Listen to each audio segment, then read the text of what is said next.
We have to be above freezing. 20 something is freezing. We're gonna freeze up at the evaporator. I gotta keep filling it until it's like 34, 35. It's gonna be happy then.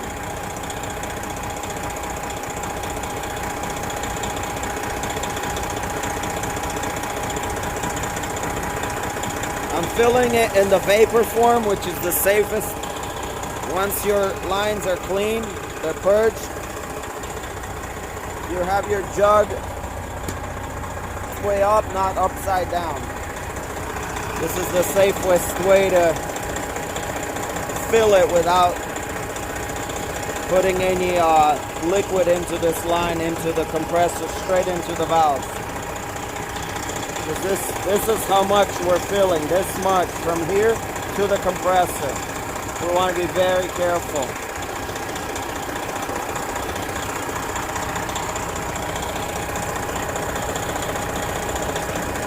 Still at 20 degrees. That's not good. We gotta keep going. I'm also gonna turn this all the way to max. Make sure that helps us charge the compressor. That's blowing nice and cold.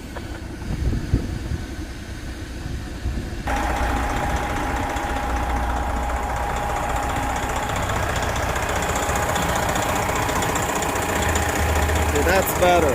We're at 26 degrees. We got to be above that 30. Unless this compressor is not running. No, it's running. Gotta go a little bit higher right now. Charge it up a little more. To 35, 34, 36 PSI will be good. Not PSI, degrees.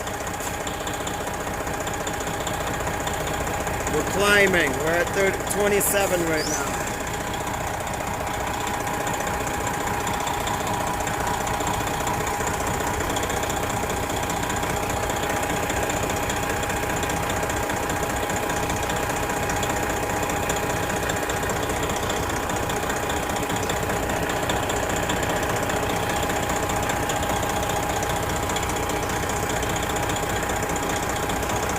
I gotta get this at more than 32, because 32 is freezing.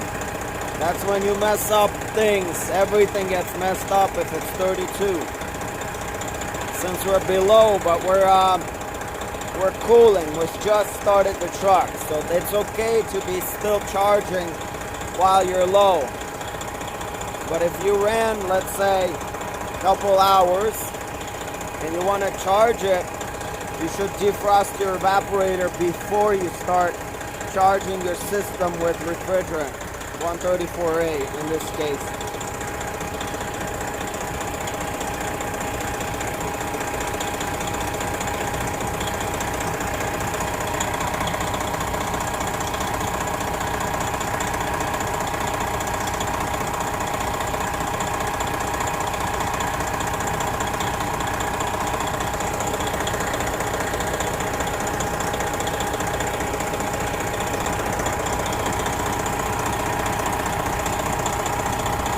That's too much. That's kicking our compressor. It's gonna turn it off right now. That's too much.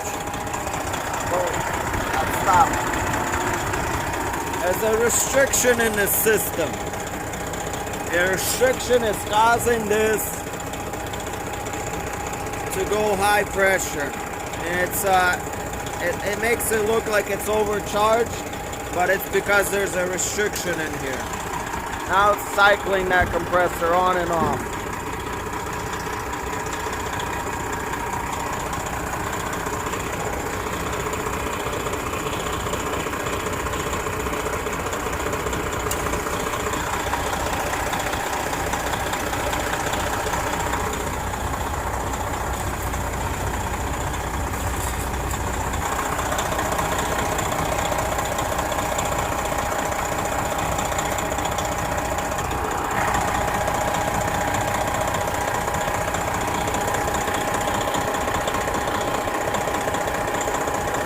Looks like we're going to be staying around 29, 30 And we're going to be maintaining this temperature. We're about 85 outside, maybe 80.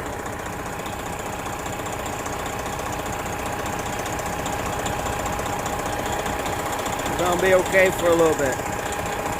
But this is bad. I don't like it. There's a restriction in the system. It could be the this thing right here, that dryer. It could be the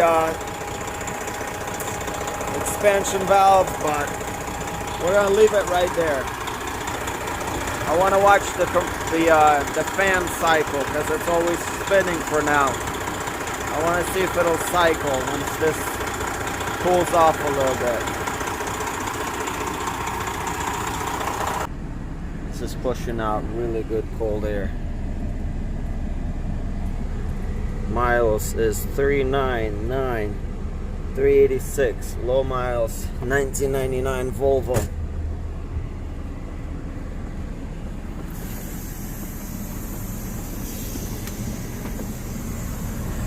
These are blowing a lot better than these. This one blows a lot better than these two in the center. I don't know why. Something's up with that too. These are really nice. Really nice. I'm going to turn them off and see what the pressure looks like outside.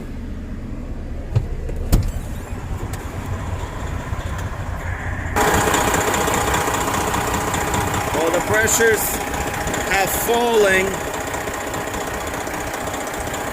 So that tells me again there's a restriction, because if I keep charging this, the pressure on the high side goes way up and kicks out my pressure switch. Turns everything off.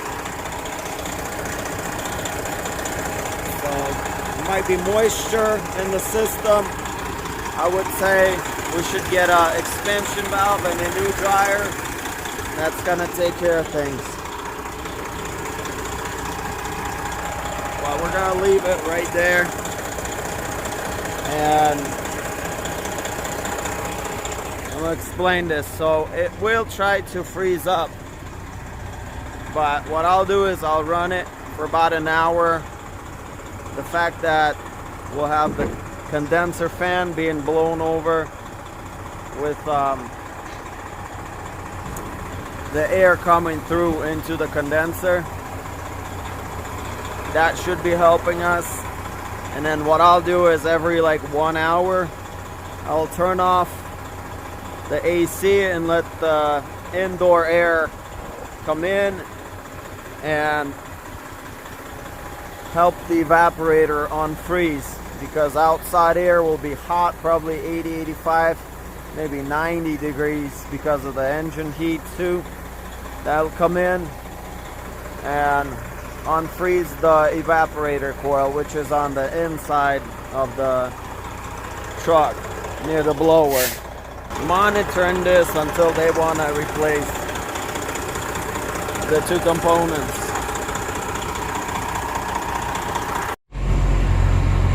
So at some point this compressor got so hot, and I stopped at a truck stop and I poured like 4 gallons of cold water on this, cooled it off.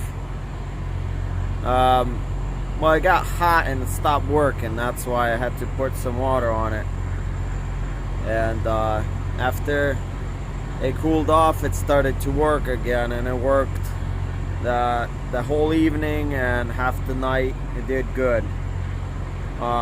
Because I think initially from charging it and having the high pressure switch kick off, you know, a few times, I think that's what caused the compressor to overheat. But it's doing okay now. Hopefully it'll stay that way, but it is a restriction for sure.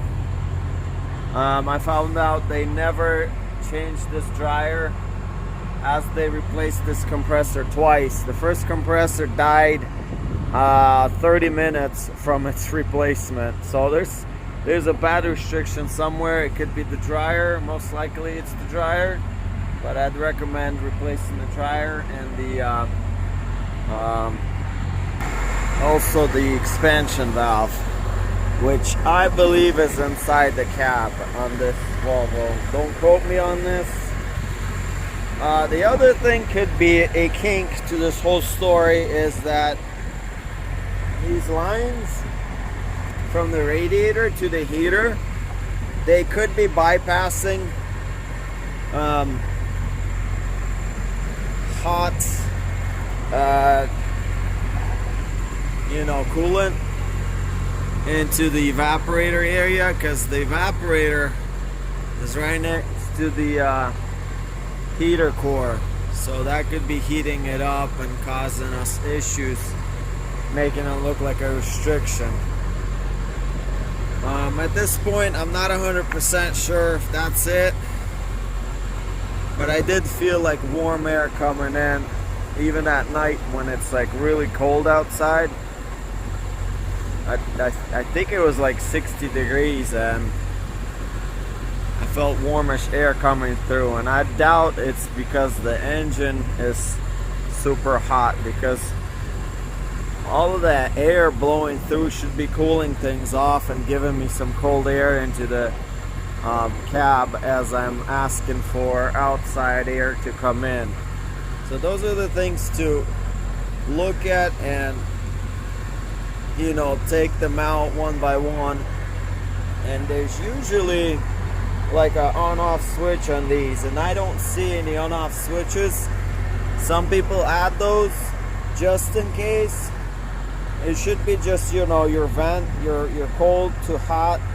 Once you take it from hot and you put it to cold, I'll show you this one. So if you, let's say, put it to hot and then put it back to cold, if anything in this wire is sticking and keeping it like a little bit warm coming through, that will warm up the evaporator, and it'll fight and make you feel like you're not cooling enough, causing a higher pressure to go up and that compressor to kick out on overload with the high pressure switch. But once I cooled off the compressor with cold water, the thing came back on and started cooling. So that's another little trick you might want to know. But I'm going to sign off here and, like I said, replace the dryer expansion valve. Maybe have somebody install like an on-off switch for the heater core, those radiator hoses I was showing, just like a valve, like an on-off valve, so it does not bleed through. That might help it if that's the case, but we have to test that first. That's just an idea to work at. Alright, I'm signing off. Y'all have a good one. Hope something helped you. Leave some comments. We'll try to fix this, maybe have an update. No promise.